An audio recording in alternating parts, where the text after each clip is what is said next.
Stella. And I'm Tarrant, and this is Meeple University's What to Expect from Scoffton. We are joined by Jonathan Calleja, the art director of Scoffton. And please stay tuned. We're going to talk about what's the idea behind bad 80s all-you-can-eat restaurant after this. To be released in 2019 after a Kickstarter campaign in 2018, Scoffton is a worker placement game set in an all-you-can-eat buffet restaurant. It was designed by Gavin Vance and Marcus Finlay and published by Vamoose. The game plays 2 to 4 players competitively with an estimated duration of 60 minutes. From a complexity standpoint, this game is light to medium and strikes a balance between strategy and family-friendly fun. In this video, we're showing you a prototype copy of the game, so the art and components may not be final. In the game, players play as diners in an all-you-can-eat buffet restaurant, attempting to earn the most value-for-money points, which serve as victory points in the game. Players primarily earn their points by collecting and then eating foods from the restaurant, earning points for the quality of the food, as well as racing against each other to complete meals from the game's menu cards. The game plays until one player has filled all 3 compartments of his or her belly, including the special dessert belly, and the player with the most value for money points wins the game. The game's core mechanic is worker placement. One at a time, players place a meeple into the restaurant to choose their food and actions until all players have placed 3 meeples. Then, again one at a time, players retrieve those meeples in order to activate each action. Meeples aren't necessarily retrieved in the same order in which they were placed, and correctly timing one's actions in response to what other players are doing during this phase is a key part of the game's strategy. Most actions will involve taking a dish from the top of one of the buffet stacks and returning it to the player's table, or sitting at the table and eating that food. The table and the belly both have limited capacity, and players need to pace their eating appropriately. Players can also try their luck on the claw machine, hoping to win prizes worth value for money points, visit the restroom to create more space in their bellies in whichever anatomically thematic manner you consider most appropriate, or visit the Lost and Found, where players will find a wide range of helpful items to aid their dining experiences.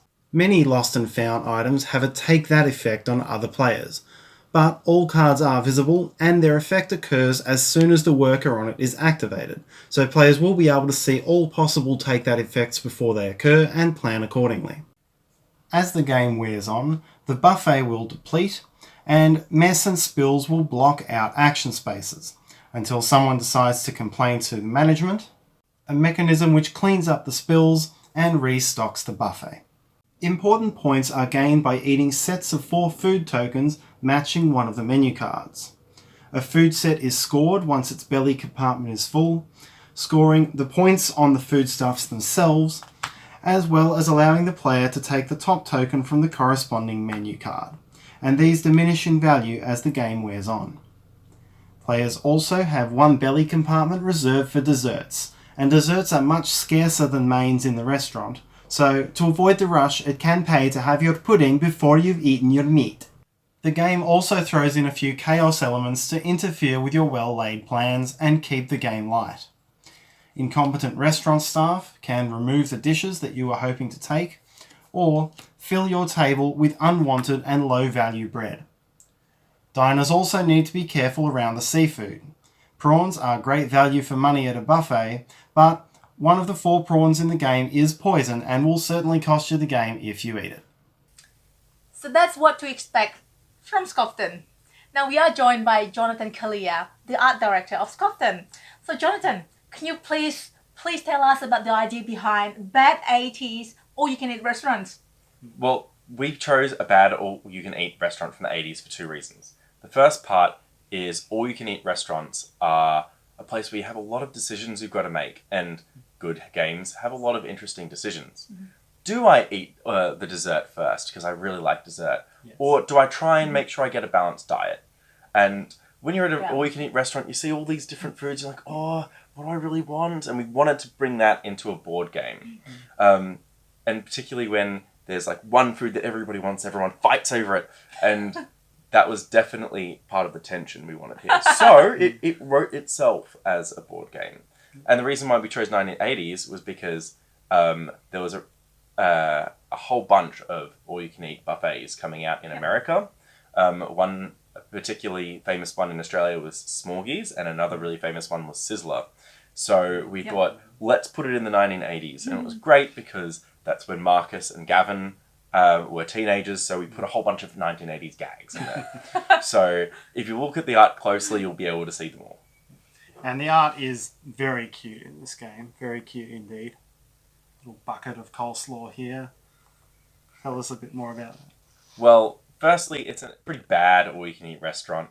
You have, like, the soup is in cans. Sometimes the bread mostly looks burnt. They put sprinkles around all the desserts to make them look more appetizing because, sprinkles hide a lot of things. Oh, okay. That's a trick. But yeah, there's lots of small things you can find in this game, little Easter eggs. One of my favorites is the claw machine. So, in family restaurants, they usually have like a space where kids can go and play, be in a playground or whatever. So Scoffton doesn't have that. They just have one sad claw machine. And when you pull the board out, the claw machine has nothing on it. But when you start putting the cards there, the whole claw machine looks like it is filled up with toys. And on the back, you can see some of the stuff that you would find in the claw machine. So some of the stuff you find in the claw machine might be fashionable glasses from the 80s, of course. Very trendy. A puzzle cube, which isn't ripping off any famous toy out there at all. Not at all, no. You'll find yourself your magic 8-ball. Tell me the truth. A free coffee token, and of course, some bread. Now, That's interesting. bread is really important in this game because in all-you-can-eat buffets, they're always trying to put bread on your table. And we always think this is a conspiracy because they don't want you to eat all the delicious food. They want you to fill up on the bread. On the carbs, So in this game, management is filling you up with bread. It is the tallest stack. It is indeed the tallest stack. So there's 2 management cards that actually do things with bread. There's the bread waiter who will put bread on your table. And then there's fresh bread. So when the oven opens, the smells waft over and you just can't help but resist to eat the delicious bread. So watch out for fresh bread. Always a scam. So, speaking about this game, and when is it going to be out? Or is it going to be in Kickstarter? It will be on Kickstarter on the 6th of November. We're looking at a fairly affordable price point because this game is all about value for money. So you'll get a good bang for your buck. Particularly in Australia, we're trying to find some very, very competitive shipping because Australian games need cheaper shipping if you're producing a game in Australia. It's ridiculous. So we're doing our very best to help our own friends in our own backyard. Sounds very good. Very good. We will put a link to the Kickstarter campaign in the description for this video once it's gone live. We'll also have a link to our interview with Jonathan and Marcus, one of the designers from PAX Australia 2018. Otherwise, we hope you enjoyed the video and we hope you enjoy playing Scoffton. And please click on the Meeple in the corner to subscribe to our channel if you'd like to hear more from Meeple University.